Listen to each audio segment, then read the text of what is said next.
जब भी हम करुणा से भरे होते हैं, प्रेम से भरे होते हैं, तो फिर जो हमारे भीतर वो विराट संपत्ति, जिसे हम आनंद कहें, खुशी कहें, जो भी नाम दे सकते हैं, वो जो विराट संपदा है, उसका कोई मुकाबला नहीं। हम कितना भी बांटते हैं, वो खत्म नहीं होता। और वही संपदा हम इस संसार से लेकर जा सकते हैं। दूसरा कोई संपदा हम लेकर नहीं जा सकते। ये शरीर भी हमारा नहीं होता। इस शरीर को भी हमें त्याग कर जाना होता है। बस वही जो आनंद होता है, जो खुशी होती है, जो हमने कमाए होते हैं अपने जीवन में, वही हम लेकर जा सकते हैं। दूसरा कुछ लेकर नहीं। जितना भी कमाए हैं, सब किराए के मकान जैसा है। सब यहीं के यहीं छोड़ के हमें चले जाना होता है। बस ये एक सूत्र हम अपने जीवन में उतार ले कि जो हम करते हैं किसी के लिए, और जो हमें आनंद मिलता है, जो खुशी मिलती है, वही हम लेकर जा सकते हैं। तो वैसे ही कुछ कृत्य करें जिससे हम वो संपदा कमा सके। तो हम वैसे कृत्य करना शुरू कर देते हैं अपने जीवन में। तो ये एक छोटा सा सूत्र है जीवन में। अगर हर व्यक्ति इस सूत्र को उतारने लगे, तो जीवन आनंद से भर जाता है, खुशी से भर जाता है, प्रेम से भर जाता है, करुणा से भर जाता है। फिर वैसे व्यक्ति के लिए जीवन में कोई दुख होता ही नहीं। वो कहीं भी रहता है, आनंद से जीता है, खुशी से जीता है, प्रेम लुटाता है, प्रेम बांटता है, और लास्ट में उसी प्रेम के साथ इस अस्तित्व में विलीन भी हो जाता है। जहां से आया था उसी अस्तित्व में फिर मिल जाता है। जैसे कि कल हमने कहा भी था कि जिंदगी एक किराए का घर है। एक न एक दिन बदलना पड़ेगा। मौत जब हमको आवाज देगी, घर से बाहर निकलना पड़ेगा। यानी हमारा घर कौन है? ये शरीर तो हमारा घर नहीं है। आखिर घर है कहाँ? और ये जो शरीर है, अस्तित्व ने जो किराए का मकान दे दिया है, जिसमें हम रहते हैं, जिसको हम अपना घर समझ लेते हैं, फिर जन्म लेते हैं, दूसरा शरीर धारण करते हैं, और उसको भी हम अपना घर समझ लेते हैं। जैसे हम किराए के मकान में रहते हैं ना, तो एक घर को छोड़ते हैं, फिर दूसरा घर में चले जाते हैं, फिर तीसरा घर बदलते हैं। तो ऐसे ही हम शरीर बदलते रहते हैं, बदलते रहते, जबकि ये अपना है ही नहीं। तो आखिर अपना है क्या?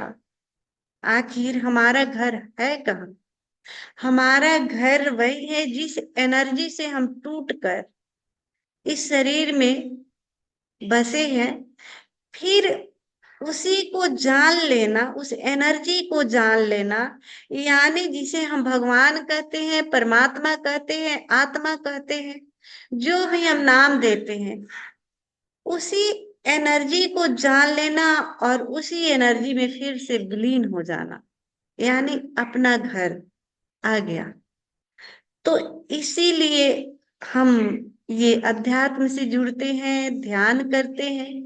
ध्यान करने का हर व्यक्ति का यही का मेन मकसद होता है कि जहां से हम आए हैं उसी अस्तित्व में विलीन हो जाना। यानी जब हम वो उस रहस्य को समझ जाते हैं,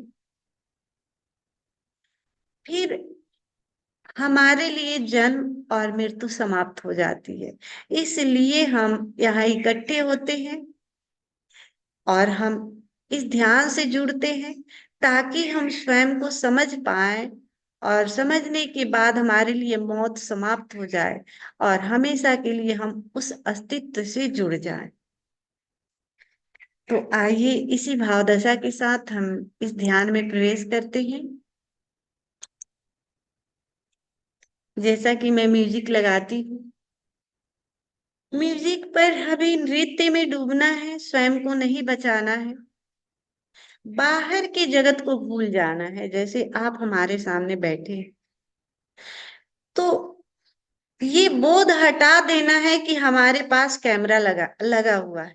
आप एक बार कैमरे को फिक्स कर दीजिए और भूल ही जाइए। बस हमारा ये जो साउंड है, आप आपको सुनाई देता रहे, इसी पर आपका ध्यान।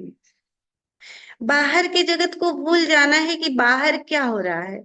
हमारे भीतर, हम स्वयं के भीतर हमारा कैसे गहरे से गहरे प्रवेश हो, हम स्वयं से कैसे जुड़े, इसका हमें बोध हो। यानी अब पूरा ध्यान, पूरा फोकस हमारा स्वयं पर हो।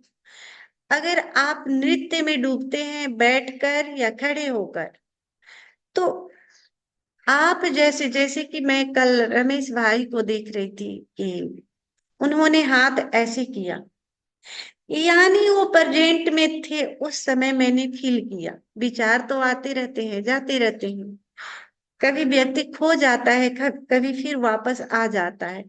ठीक है, आप नृत्य नहीं भी करते, अगर आप प्रेजेंट में हैं, यानी हाथ उन्होंने ऐसे किया, उनका पूरा बोध था कि मेरा हाथ ऐसे है। यानी पूरा हमारा बोध होना पड़ा शरीर पर कि हाथ ऊपर है तो ऊपर है, नीचे है तो नीचे है, गर्दन झुकी है, आड़ी है, तिरछी है, जैसी है। हमारा पूरा ध्यान इस शरीर पर हो। यानी हम शरीर से बाहर नहीं जाए। बाहर का मतलब हम विचारों में खो जाते हैं, पास्ट में चले जाते हैं, जो घटनाएं कभी घटी होती है वहां मौजूद हो जाते हैं, शरीर यहाँ चुपचाप बैठा रहता है। यहाँ हम फ्यूचर में खो जाते हैं। तो जैसे ही आपको याद आए कि मैं तो पास्ट और फ्यूचर में खो गया, तुरंत स्वयं पर आना है। तुरंत स्वयं को देखना है कि शरीर बैठा है, हाथ कैसा है, आड़ा है, तिरछा है, जैसा भी है। बाहर की आवाज जो है आती है, कानों को टकराती है, फिर वापस चली जाती है, हमें उससे कोई डिस्टर्ब नहीं होता। बस हम यहाँ साक्षी मात्र हैं। अगर शरीर नृत्य कर रहा है तो नृत्य करते हुए हम देख रहे हैं, यानी हम शरीर के प्रति साक्षी मात्र हैं। हमारी चेतना उसे सिर्फ देख रही है। तो हमारा पूरा ध्यान स्वयं पर होगा। अभी यही, इसी पल में जो भी घटित हो रहा है उसके प्रति हमें सजग होना है, साक्षी बने रहना है, बाहर के जगत को भूल जाना है। तो मैं म्यूजिक लगाती हूँ, पूरे प्रेम से भरे हुए, होठों पर मुस्कान लिए हुए इस ध्यान में प्रवेश करना है। क्योंकि मुरझाए हुए चेहरे ईश्वर को पसंद नहीं आते। हमें, हम जब प्रेम से भरे होते हैं, करुणा से भरे होते हैं, आनंद से भरे होते हैं, तो भी हम उसके राज्य में प्रवेश कर पाते हैं। आनंद से भरा हुआ चित्त ही ईश्वर के राज्य में प्रवेश करता है। ध्यान यानी ईश्वर का राज, यानी ध्यान में प्रवेश करता है। तो सभी मित्र खड़े हो जाएं। अगर जो मित्र खड़े नहीं हो सकते वो बैठे बैठे ही नृत्य में डूबेंगे।